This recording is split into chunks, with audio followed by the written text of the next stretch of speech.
In the event that we need to shut the water off to the whole house, I'm going to show you how to do that from your water meter.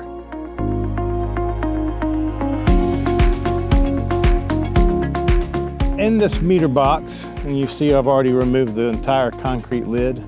So this is the shutoff valve. This is what your meter key is going to operate.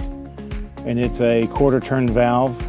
This is the dial. This is what the city comes out to read and see how much water you've used. This little triangle is a flow indicator. So if there's any water going through this meter, that little triangle will swirl.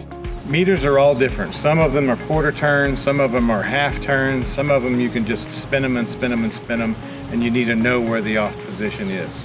In the event that you have to shut off your meter, my recommendation or our recommendation is that you find the hose bib on the front of the house, open it, and then use your meter as a gauge of whether or not you stop the flow of water.